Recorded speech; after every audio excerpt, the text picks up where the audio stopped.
ಮತ್ತು ಸುಮ್ಮನೆ ಅದು ಮೇಡಮ್, ಇದಾಗ್ತದೆ. ನಿಮ್ಮ ಮಗ ಕೊಲೆಯಾಗಿ ಇವತ್ತಿಗೆ 1 ವರ್ಷ ಆಯಿತು, ಇನ್ನೂ ದುಃಖದಲ್ಲೇ ಇದೆ. ಮರೆಯೋಕ್ಕಾಗ್ತಾ ಇಲ್ಲ ನಮಗೆ. 1 ವರ್ಷ ಕಳೆದ್ಬಿಟ್ಟೆ ನನ್ನ ಮಗ ಇಲ್ಲಿಂದ.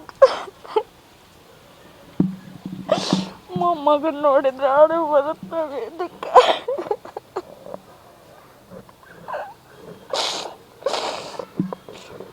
ಅವಳಿಗೊಂದು ಕೆಲಸ ಕೊಡಿಸ್ಬೇಕಷ್ಟೇ. ನಾವು ಗೌರ್ಮೆಂಟ್ ಸರ್ಕಾರದಿಂದ ಅವಳಿಗೊಂದು ಏನಾರು ಆಧಾರ ಹಾಕಬೇಕಷ್ಟೇ. ನನ್ನ ಮೊಮ್ಮಗಂಗೆ ಅನ್ನೋದು ಕೇಳ್ಕೊತೀನಿ ಅಷ್ಟೇ. ನನಗೆ ತಪ್ಪಿತಸ್ಥರಿಗೂ ಅವ್ರಿಗೆ ಶಿಕ್ಷೆ ಆಗಬೇಕಷ್ಟೆ. ಅದು ಕೂಡ ವಿಳಂಬ ಆಗ್ತಾ ಇದೆ. ಅದೆಲ್ಲ ಅವ್ರಿಗೆ ಬಿಟ್ಟಿರೋದು. ಮತ್ತು ಸುಮ್ಮನೆ ಅದು ಮೇಡಮ್, ಇದಾಗ್ತದೆ. ನಿಮ್ಮ ಮಗ ಕೊಲೆಯಾಗಿ ಇವತ್ತಿಗೆ 1 ವರ್ಷ ಆಯಿತು, ಇನ್ನೂ ದುಃಖದಲ್ಲೇ ಇದೆ.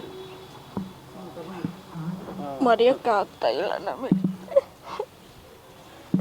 1 ವರ್ಷ ಕಳೆದ್ಬಿಟ್ಟೆ ನನ್ನ ಮಗ ಇಲ್ಲಿಂದ.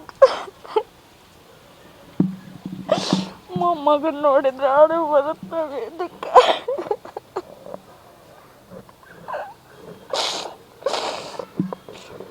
ಅವಳಿಗೊಂದು ಕೆಲಸ ಕೊಡಿಸ್ಬೇಕಷ್ಟೇ. ನಾವು ಗೌರ್ಮೆಂಟ್ ಸರ್ಕಾರದಿಂದ ಅವಳಿಗೊಂದು ಏನಾರು ಆಧಾರ ಹಾಕಬೇಕಷ್ಟೇ. ನನ್ನ ಮೊಮ್ಮಗಂಗೆ ಅನ್ನೋದು ಕೇಳ್ಕೊತೀನಿ ಅಷ್ಟೇ. ನನಗೆ ತಪ್ಪಿತಸ್ಥರಿಗೂ ಅವ್ರಿಗೆ ಶಿಕ್ಷೆ ಆಗಬೇಕಷ್ಟೆ. ಅದು ಕೂಡ ವಿಳಂಬ ಆಗ್ತಾ ಇದೆ. ಅದೆಲ್ಲ ಅವ್ರಿಗೆ ಬಿಟ್ಟಿರೋದು.